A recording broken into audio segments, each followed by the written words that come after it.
marcados. ¿Alguien lleva alguna marca? ¿Alguien lleva marcas de nacimiento? Hoy la juventud, de todas las edades se tatúan, hacen tatuajes, llevan marcas por todos lados, algunas marcas asociadas a alguna ideología, algunas marcas asociadas a algún sentimiento o parentesco o lo que fuera. También es cierto que hay de moda, por ejemplo, en las casas de ropa de segunda mano, están muy de modas. ¿Por qué? Porque hay quienes, ante la mínima marquita o algo que ya ha tenido un mínimo muestra de haber sido usado, ya se lo cambia, lo vende y compra otra cosa más nueva. Es buenísimo que suceda eso, porque hay otros que podemos aprovechar esas oportunidades, ¿no? Pero las marcas a veces también nos hablan de procedencia, nos hablan de pertenencia. En el ganado se ponen marcas.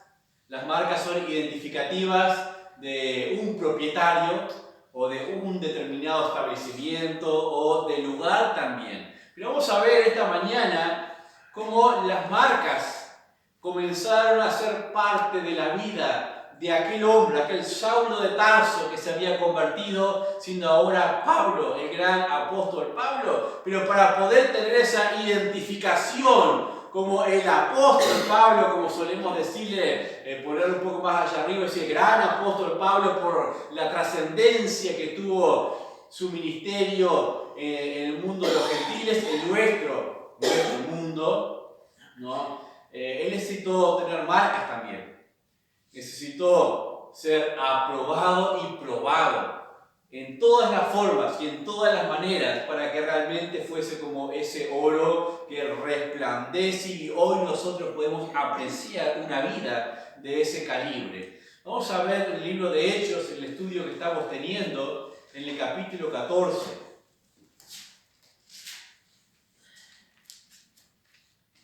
Hechos capítulo 14.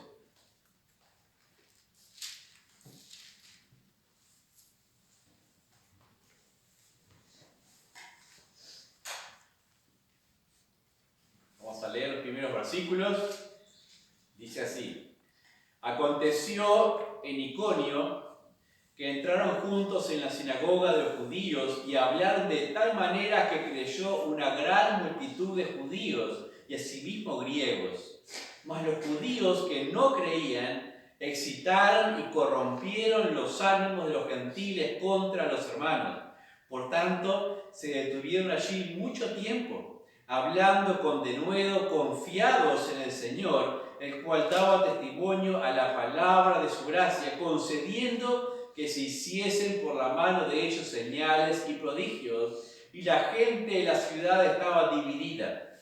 Unos estaban con los judíos y otros con los apóstoles. Pero cuando los judíos y los gentiles, juntamente con sus gobernantes, se lanzaron a afrentarlos y a apedrearlos, habiéndolo sabido, huyeron a Listra y Derbe, ciudades de Licaonia, y a toda la región circunvecina, y allí predicaban el evangelio. Y cierto hombre de Listra estaba sentado imposibilitado de los pies, cojo de nacimiento, que jamás había andado. Este oyó hablar a Pablo, el cual, fijándole en sus ojos y viendo que tenía fe para ser sanado, dijo a gran voz: levántate derecho sobre tus pies. Y él saltó y anduvo. Entonces la gente, visto que lo que Pablo había hecho, alzó la voz diciendo en lengua licaónica: dioses bajo la semejanza de hombre han descendido a nosotros. Y a Bernabé llamaban Júpiter y a Pablo Mercurio, porque este era el que llevaba la palabra. Y el sacerdote de Júpiter, cuyo templo estaba frente a la ciudad, trajo toros y guirnaldas delante de las puertas, y juntamente con la muchedumbre quería ofrecer sacrificios. Cuando los oyeron los apóstoles Bernabé y Pablo, rasgaron sus ropas y se lanzaron entre la multitud dando voces y diciendo: varones, ¿por qué haces esto? nosotros también somos hombres semejantes a vosotros que os anunciamos de que de estas vanidades os convirtáis al Dios vivo, que hizo el cielo y la tierra y el mar y todo lo que en ellos hay.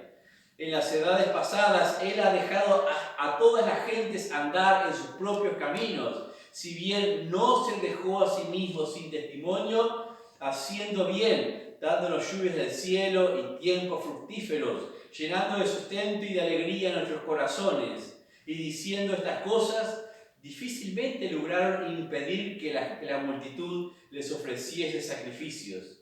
Entonces vinieron unos judíos de Antioquía y de Iconio, que persuadieron a la multitud y habiendo apedreado a Pablo, le arrastraron fuera de la ciudad, pensando que estaba muerto. Pero rodeándole los discípulos, se levantó y entró en la ciudad, y al día siguiente salió con Bernabé para ver Derbe, y después de anunciar el evangelio en aquella ciudad y de hacer muchos discípulos, volvieron a Listra y a Iconio y a Antioquía, confirmando los ánimos de los discípulos, exhortándoles a que permaneciesen en la fe y diciéndoles: es necesario que a través de muchas tribulaciones entremos en el reino de Dios. Y constituyeron ancianos en cada iglesia, y habiendo orado con ayunos, les encomendaron al Señor a quien habían creído. Hasta aquí el pasaje de lectura para esta mañana, pasaje muy interesante, pero ya en el versículo 2 vemos cómo había judíos que no creían y excitaban y corrompían los ánimos de aquellos que sí estaban entusiasmados, que estaban mirando, escuchando, que querían aprender un poquito más. Y así funciona la incredulidad. La incredulidad es un ácido que carcome no solamente al incrédulo, sino que intenta carcomer a aquellos que están en su derredor. Así funciona la incredulidad. Incluso aquellos que están realmente intentando creer, y eso estaba pasando aquí con estos judíos. Hay algunos intentando creer y otros intentando corromper los ánimos de los que creían. La incredulidad corrompe, y eso a veces sucede en los círculos más íntimos, en las familias. Cuando uno cree, uno se entusiasma, pero el otro no, o los otros no. Intentan de alguna manera minar ese intento de fe, ese intento de crecimiento. Entonces en el versículo 3 dice: por tanto, se detuvieron allí mucho tiempo. O sea, esa contra que había en ese lugar les obligó a quedarse más tiempo que tal vez habían planeado, porque se necesita obviamente un esfuerzo mucho más grande, mucho más perseverante para ayudarles a crecer en la fe, aquellos que de alguna manera se están extraviando de la verdad. Es importante que escuchemos la palabra de Dios. Es importante que prestemos atención a lo que Dios dice en nuestras vidas, porque Dios es Dios. Dios es el hacedor de todas las cosas. Y el hombre terco, como es, pretende ser tan sabio en sí mismo, que intenta de alguna manera no solamente no creer, sino obstaculizar a aquellos que pretenden creer también, como sucedía acá. Claro, si yo no creo y el de al lado cree, o sea, el que cree de alguna manera va a ser un testimonio contra mi incredulidad. Entonces voy a intentar acallar ese testimonio, porque de alguna manera choca contra mi propia conciencia, ¿no? Pero dice allí algo interesante también en el versículo 3.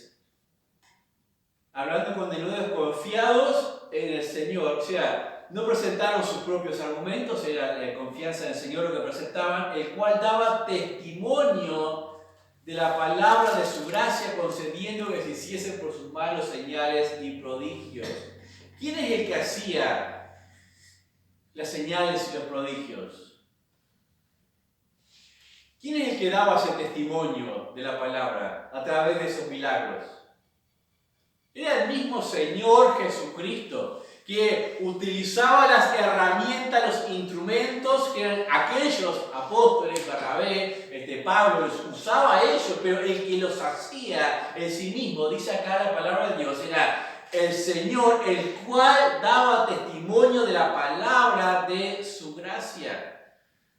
Era necesario que aquel evangelio, que era nuevo obviamente, especialmente entre los gentiles y diferente para los judíos, poder entender aquello, que el mismo Señor Jesucristo hiciese milagros para que se confiase en que aquello que se estaba diciendo no procedía de los hombres, no era otra ideología de aquellos filósofos que se estaban levantando en ese tiempo, sino procedía de lo alto. Por eso es necesario ese poder específico.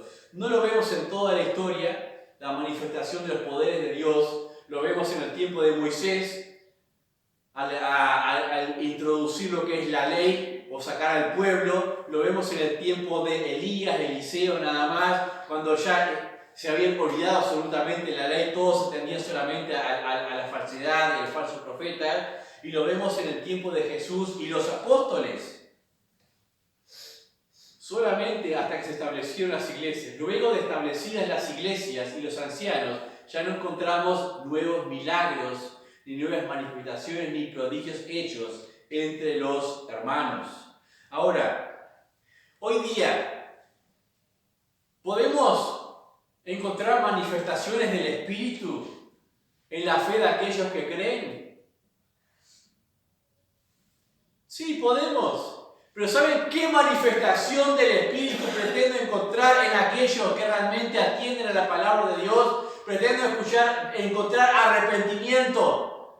Pretendo encontrar convicción de pecados. Eso sí es una obra del Espíritu Santo. Y a eso debemos apuntar. Vidas cambiadas por la palabra de Dios. Esos son milagros realmente dignos de querer visualizar. Vamos a ver el primer punto. El Evangelio divide. Versículos 4 al 5. El Evangelio divide. Dice, y la gente de la ciudad estaba dividida.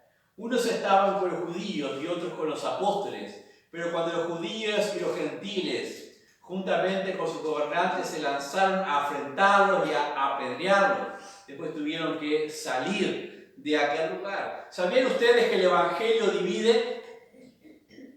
No huyeron por miedo a los hombres. No huyeron porque no quisieran recibir una marca sobre su cuerpo, sino para poder hacer la voluntad de Dios. Hay ocasiones que hay que discernir si es la voluntad de Dios sufrirlo o no sufrirlo, el agravio, en alguna manera. En este caso, fueron avisados para que salieran de ese lugar, porque Dios todavía iba a seguir usándoles en otro lugar.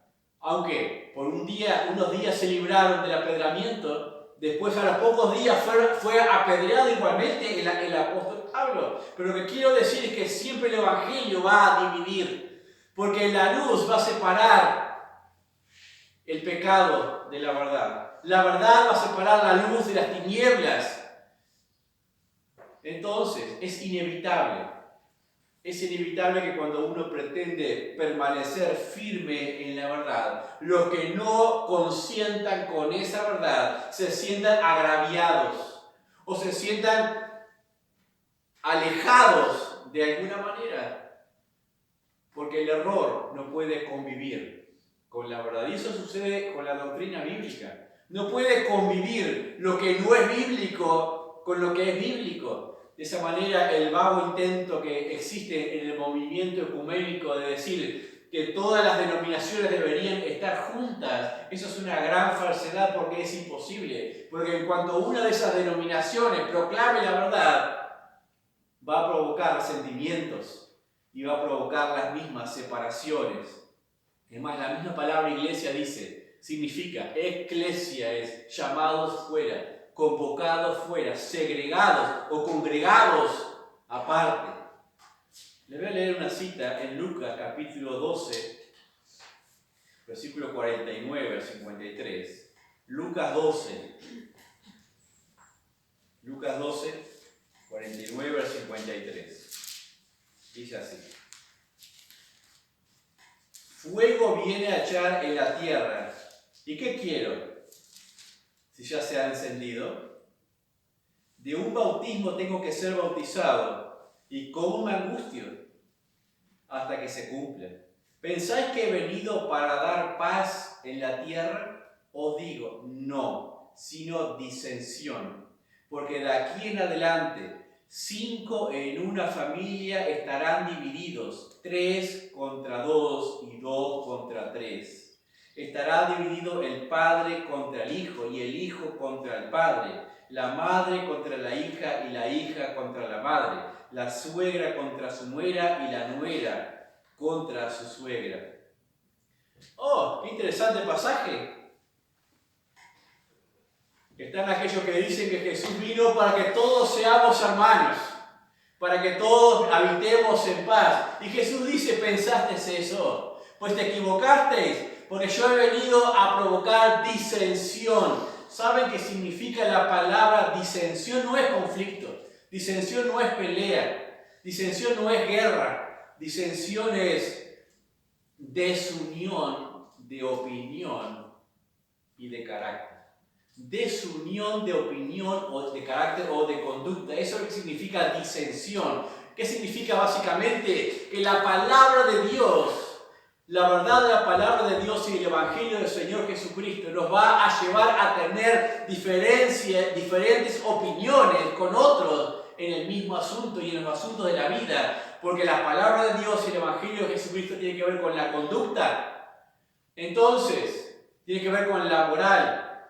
Cuando yo amo la verdad de la palabra de Dios, voy a generar conceptos de lo que es una buena conducta o una buena moral. Y capaz que hay otros que no van a compartir esa opinión y van a tener otras opiniones al respecto, pero es porque no están abrazando la misma verdad. Va a haber disensiones. Va a haber disensiones generacionales. A veces los hijos no entienden a los padres. Los padres no entienden a los hijos porque tienen diferentes opiniones en cuanto a cómo ha de ser la vida o cómo han de llevarla. Eso es natural. Eso es normal. Solamente cuando todos miran hacia la misma verdad, se encuentra armonía generacional. Cuando el Padre mira la palabra de Dios, el Hijo mira la palabra de Dios, ambos encuentran armonía porque están en la misma verdad. Pero si solamente son nuestras opiniones, siempre va a haber distanciamiento. Ahora, ¿estamos dispuestos a ser perseguidos por la verdad del Evangelio? ¿Estamos dispuestos a encontrar esa disensión de otros, incluso de los más allegados a nosotros, en oposición? Aquí dice que intentaron apedrearles, afrentarlos y apedrearlos a ellos.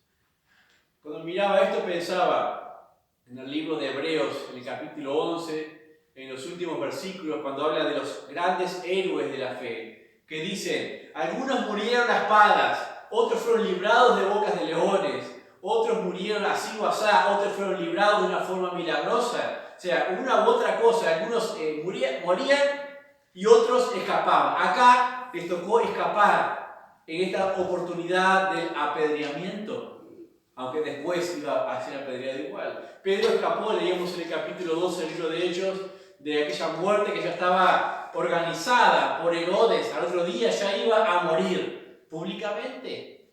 Pero más adelante después le escribe, ya estoy pronto, porque ya sabía que su hora de muerte había llegado. A Jacob le tocó morir por mano de Herodes. A su hermano Juan le tocó vivir hasta el final de sus días, ya allí en la isla de Patmos, escribiendo no solamente las epístolas, sino en la misma carta de Apocalipsis. O sea, ¿por qué unos sí, unos no? Unos murieron, unos escaparon, otros permanecieron, pero en todos los casos, todos tuvieron la providencia del Señor para sus vidas, porque la voluntad de Dios se hizo sobre sus vidas. ¿Recuerdan el versículo que teníamos para memorizar? El que quiera salvar su vida, la perderá. Y el que pierda su vida por causa de mí, éste la hallará.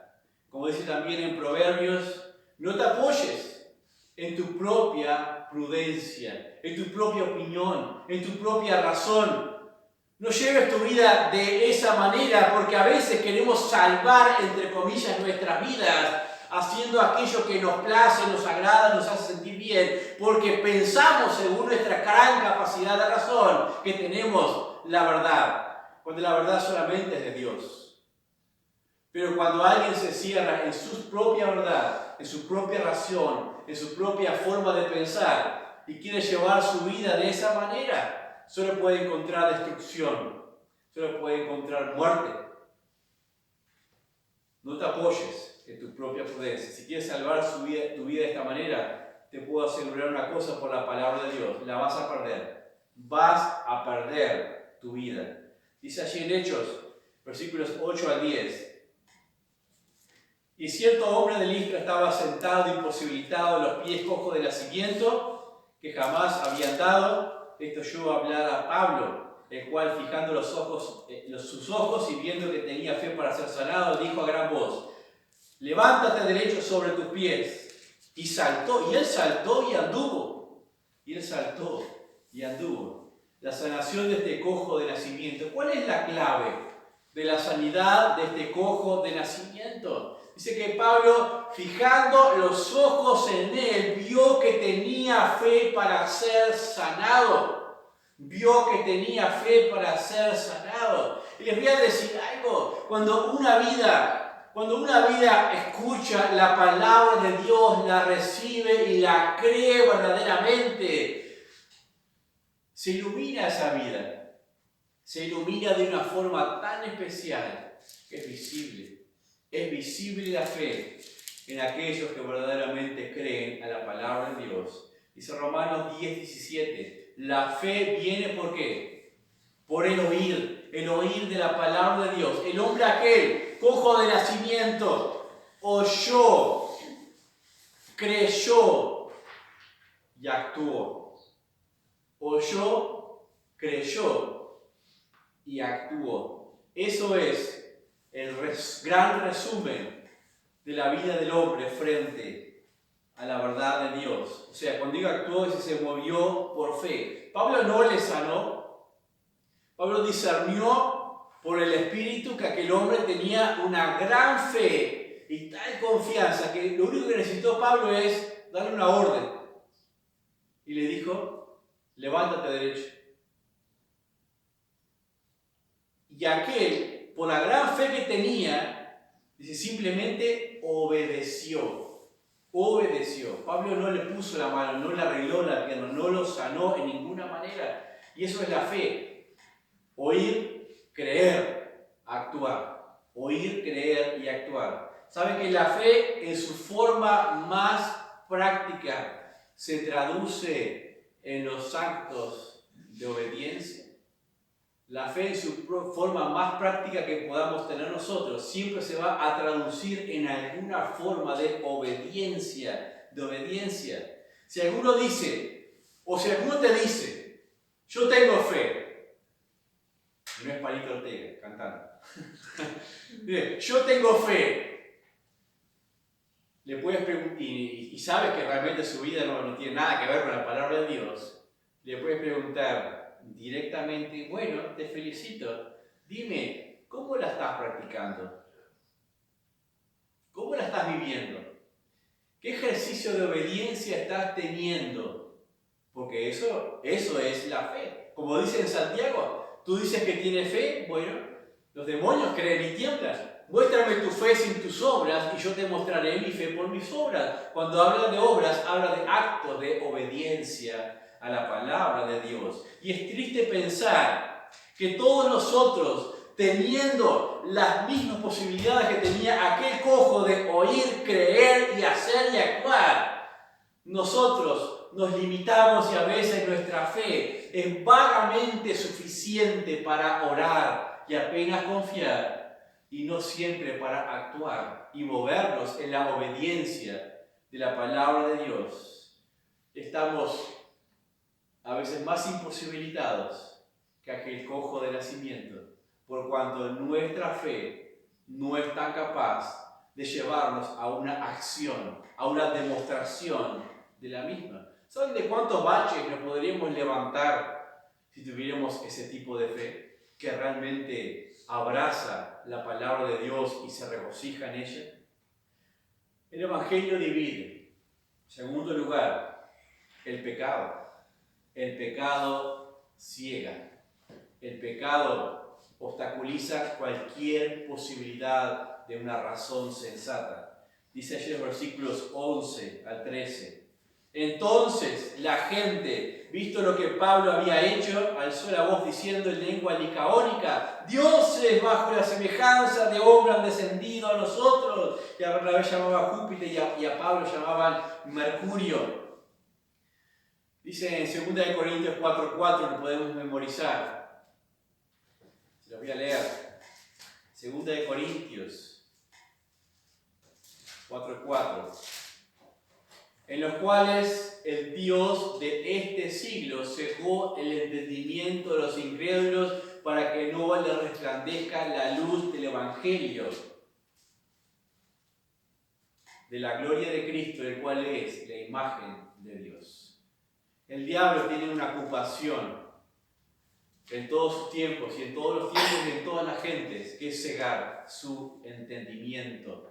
Aun cuando las evidencias sean claras de lo que Dios hace, de lo que Dios dice, el diablo está muy ocupado en cegarles ese resplandor que llegan para que no entiendan realmente lo que está sucediendo. Y saben que aquí pasó esto en el libro de Hechos.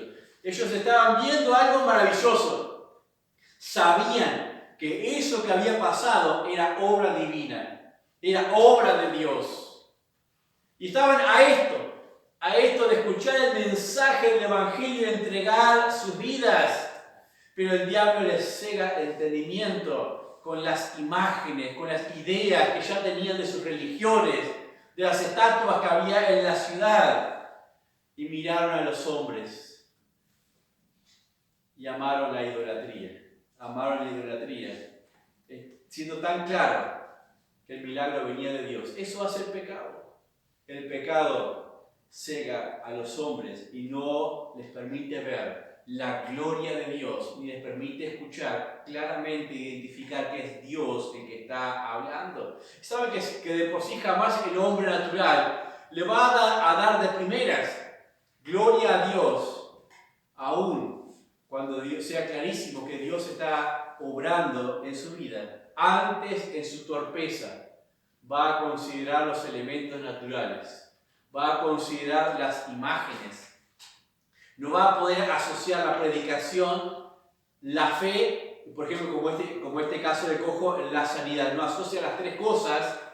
El cojo sí lo asoció, pero las demás simplemente miraban lo palpable, lo que podían tocar nada más. Ahora, me pregunto, ¿quiénes eran estos dioses que mencionan allí? Júpiter, Mercurio.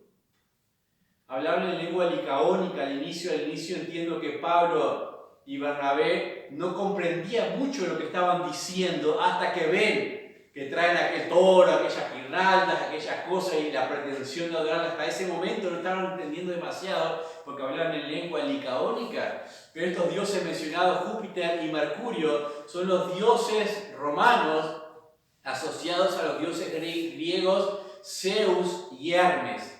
Hermes generalmente se representa en brazos de su madre, se le considera el mensajero de los dioses, el mensajero de los dioses. De ahí los católicos romanos sí, siempre tuvieron esos, los romanos. De todos los pueblos que conquistaban, agarraban sus dioses, mantenían la forma de la figura del dios y le asignaban otro nombre. Entonces a ese Hermes le ponían Mercurio, a Zeus le ponían Júpiter. Y de ahí el catolicismo romano a esta representación de imagen de una mujer con Hermes en brazos, le pusieron María y Jesús. Jesús, el mensajero de Dios. O sea, esa idolatría viene de esos tiempos, de esas culturas griegas adoptadas en sus formas, ¿no? Pero eso ya es otra historia. A Bernabé se lo comparaba con Zeus o Júpiter, porque se decía que Bernabé tenía un porte de dignidad, es un porte como fuerte, un porte sereno también, y a Pablo se lo asociaba con el mensajero, el portador o el vocero, que era Hermes. Claro, Pablo sería el principal orador, el más elocuente, entonces se asociaba con ese Dios también, ¿no? Interesante. Por un lado reconocían lo sobrenatural del asunto, pero por otro lado querían formarse un Dios a su medida, un Dios manejable, un Dios palpable. ¿Cuánta gente diría hace lo mismo? O sea, oramos por ellos o lo que fuera, Dios les ayuda en sus familias o en lo que fuere, y reconocen que tuvieron una provisión divina fuera de lo natural para arreglar su vida, y empiezan a decir, bueno, gracias a los astros, o gracias a tal figura, a tal patrono, gracias a la suerte, gracias al universo que se ordenaron los astros y las cosas, las estrellas, al destino. Pero cuando es algo negativo, ¿y Dios por qué me lo mandó? Cuando es algo positivo, el universo, los astros, las figuras y todas las demás cosas. Así es el hombre natural. Versículos 14 al 18 dice que cuando Bernabé y Pablo oyeron estas cosas, mostraron indignación y repugnancia a aquello que estaban haciendo. Y qué astuto que es el diablo. En un momento tan especial, cuando el Señor Jesucristo estaba dando testimonio de que la palabra que traían aquellos hombres era palabra de Dios, distrajo sus atenciones hacia la idolatría. Y a veces sucede eso cuando hablamos con la gente de la palabra de Dios en un hogar. A veces toca el timbre, suena el teléfono, un niño llora, se pelean entre los hermanos, llegan visitas, se vuelca la leche, no sé. Siempre sucede algo que intenta distraer la atención, o el oyente le estás hablando y cuando le está llegando la luz se distrae y dice, pero vos, y se fija o en lo bueno tuyo o en lo malo tuyo. Ese es el diablo, que intenta cegar el entendimiento de los incrédulos para que no le resplandezca la luz del Evangelio, de la gloria de Cristo. En el versículo 15, y diciendo, varones, ¿por qué hacéis esto? Nosotros también somos hombres semejantes a vosotros, que os anunciamos que de estas vanidades os convirtáis al Dios vivo, que hizo el cielo y la tierra, el mar y todo lo que en ellos hay. Sin dudarlo un solo momento. Imagínense aquella multitud alborotada, entusiasmada para adorarles con su toro, con sus guirnaldas, con sus cosas, y ellos diciéndole, te tienen que convertir de todo eso, que todo eso es vanidad. Todo eso que hacen no sirve absolutamente para nada. O sea, todo eso era la vida de ellos, ese tipo de adoración. Le dice, esa vida de ustedes no sirve para nada, solo hay un Dios verdadero que hizo los cielos y la tierra, y a Él deben adorarle. Os anunciamos que de estas vanidades, o sea, que de Júpiter, de Mercurio, de esas imágenes que hay en la ciudad, os convirtáis al Dios vivo. Que tenemos que dejar de ser aquello que siempre hemos sido y aquello que nos ha representado. Sí, eso implica el Evangelio. El Evangelio implica todas las cosas hechas nuevas, todas las cosas hechas nuevas. Todo pensamiento centrado en el hombre y el mundo es vanidad. Todo pensamiento que surge de mi propia razón es vanidad. Toda desidia es vanidad. Pablo les dice, ya dejen de perder el tiempo. Ya dejen de hacer eso, que no les sirve absolutamente para nada. Yo te digo, deja de perder el tiempo también. Deja de perder el tiempo en tu vida. Es tiempo de que escuches a Dios. Es tiempo que reacciones. Y es tiempo que dejes tus propias razones, por más convenientes que te parezcan. Es una torpeza adorar el elemento. Es una torpeza adorar una estatua. Ustedes me dirán, pero yo no adoro una estatua, no adoro una estampa, no adoro un crucifijo. Pero ¿saben qué? Una idea, un ideal, también puede ser un ídolo. Un pensamiento errado es un ídolo. Una concupiscencia desviada de la verdad es un ídolo. si nos obliga, si nos retiene, si nos encadena, si nos obceca cuando tenemos que mirar a la palabra de Dios, porque nos llena de torpeza. Versículo 16 dice: en las edades pasadas Él ha dejado a todas las gentes andar en sus propios caminos. Y esto que parezca buenísimo, si Dios nos deja andar en nuestros propios caminos, bueno, vamos a andar en nuestros propios caminos. No, vamos a entenderlo. Dice, recordemos que en los tiempos pasados solamente a su pueblo le dio la ley, los mandamientos, los estatutos. Las demás gentes se formaban los demás pueblos, sus propias leyes, sus propias ordenanzas. ¿De dónde sacaban esas leyes que ordenaban de alguna manera las culturas y las familias? Eso, como dice acá, Dios igual no se dejó sin testimonio sobre ellos. No solamente las cosas creadas dan testimonio de Dios, las conciencias dan testimonio de Dios también. Aquel bichito que te pincha cuando sabe que estás haciendo lo malo, o que pone la cola de paja cuando erramos. Eso es el testimonio de Dios en tu vida, que te está diciendo: estás errando, te estás equivocando de lo que es bueno. Dice el versículo 17: y si bien no se dejó a sí mismo sin testimonio, haciendo bien, dándonos lluvia del cielo y tiempo fructífero, llenando de sustento y de alegría a nuestros corazones, no se dejó a sí mismo sin testimonio. Dice Romanos, capítulo 1, versículo 19. Romanos 1, 19. Porque lo que de Dios se conoce les es manifiesto, porque Dios se lo manifestó, porque las cosas invisibles de Él, su eterno poder y deidad, se hacen claramente visibles desde la creación del mundo, siendo entendidas por medio de las cosas hechas, de modo que no tienen excusa, pues habiendo conocido a Dios, no le glorificaron como a Dios, ni le dieron gracia, sino que se envanecieron en sus razonamientos, y su necio corazón fue entenebrecido. Profesando ser sabios, se hicieron ¿qué? Necios, y cambiaron la gloria del Dios corruptible en semejanza de hombre corruptible, de aves, de cuadrúpedos y de reptiles. Y después cayeron en los asuntos más bajos del pecado, cuando seguimos el pasaje. Dios siempre tiene testimonio de sí mismo en este mundo, pero el hombre es tan sabio, es tan inteligente, se creen tan listos, o nos creímos en algún pasado tan listos y tan suficientes, que pretendimos bajar a Dios a nuestra altura, el pensamiento de Dios a nuestro pensamiento. Porque cuando decimos, tengo razón en lo que hago, porque es mi verdad y es mi opinión, estoy diciendo, soy mi Dios. Yo soy mi Dios, yo me gobierno. Y dice Dios, eso es necedad.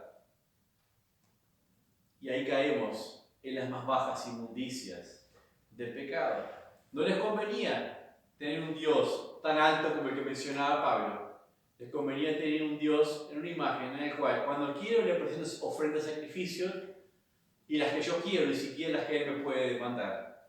Y para terminar, dice en nuestro texto del capítulo 14, versículos 18 al 19, y diciendo estas cosas, difícilmente lograron impedir que la multitud les ofreciese sacrificios. Entonces vinieron los judíos de Antioquía y de Iconio, que persuadieron a la multitud, y habiendo apedreado a Pablo, la arrastraron fuera de la ciudad, pensando que estaba muerto.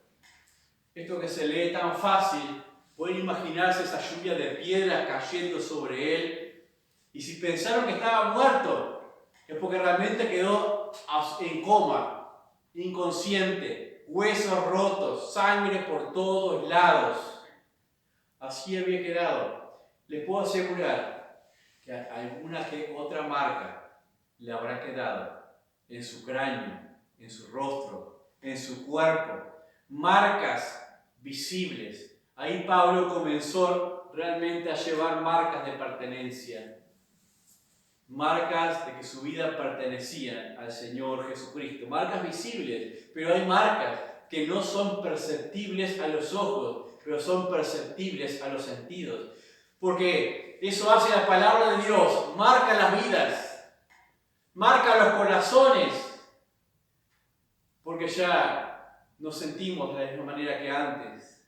Marca los pensamientos, marca la forma de razonar, marca nuestra conducta. Eso hace la palabra de Dios. Y gracias a Dios que hace esas cosas, que nos marca de esa manera, porque podemos mostrar con nuestra vida que ya no nos pertenecemos a nosotros mismos, sino pertenecemos a nuestro Señor Jesucristo. Yo me preguntaba igualmente, ¿por qué Dios, que hacía poquitos días había impedido que le apedrearan, no impidió que le apedrearan ahora, también en esta ocasión? ¿Por qué no le avisó como Niconio para que saliera de ese lugar y se fuera?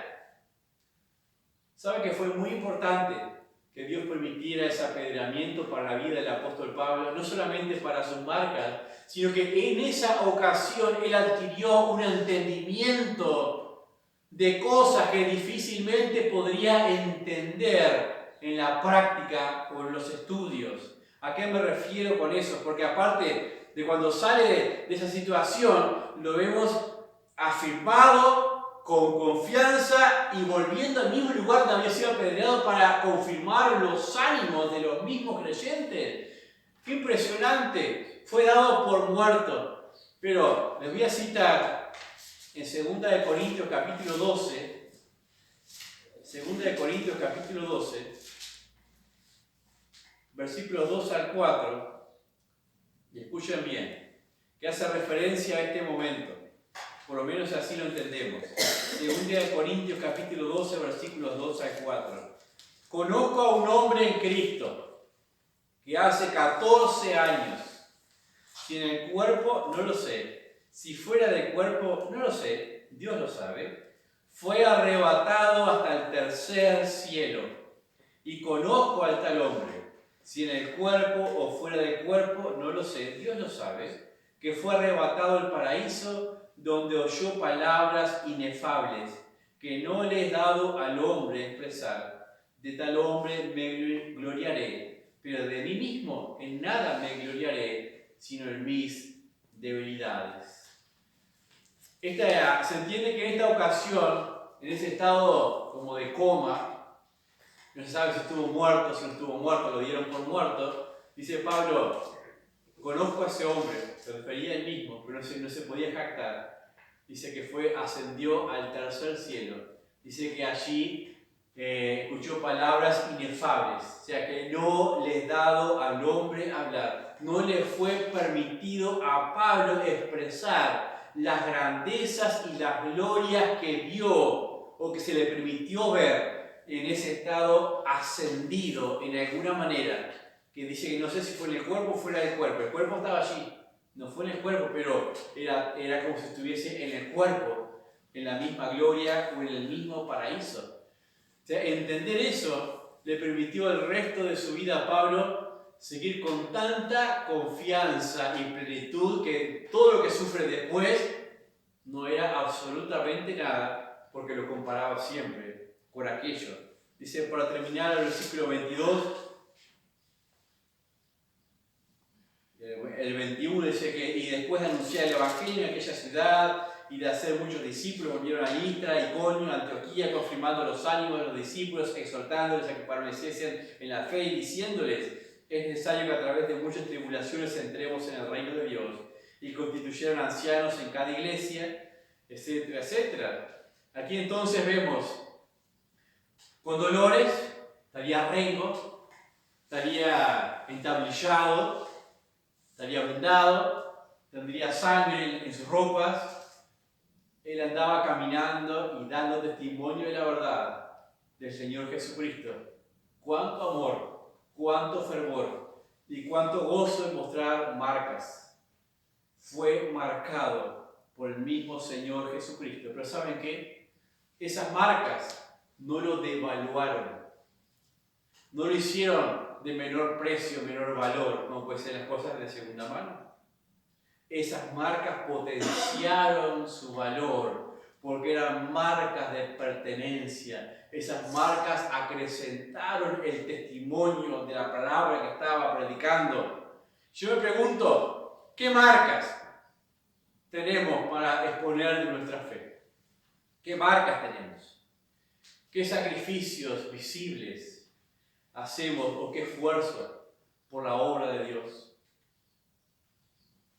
¿Cuál es la vivencia práctica de nuestra fe? Las marcas de mi vida me dicen, o soy de Cristo, o soy del pecado, o tengo vida, o tengo muerte. Cuanto más temprano en la vida nos permitamos ser marcados por el Señor Jesucristo, más tempranamente podremos comenzar a disfrutar de una vida gozosa delante de Él. Vamos a orar.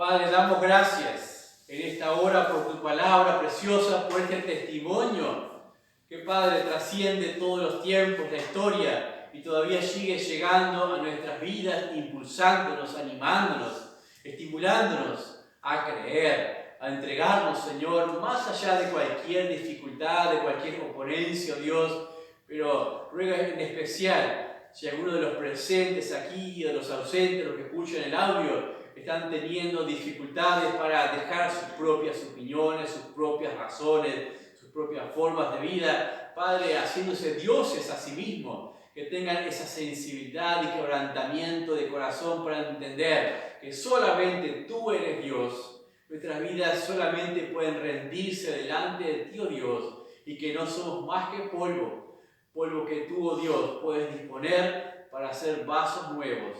Ruego, Dios, que limpie nuestras vasijas, y si hay alguien que necesita ser transformado en esta hora, tú le transformes y les hagas un vaso nuevo para la gloria y la honra de tu santo nombre, oh Dios. Te lo pido en el precioso nombre del Señor Jesús. Amén.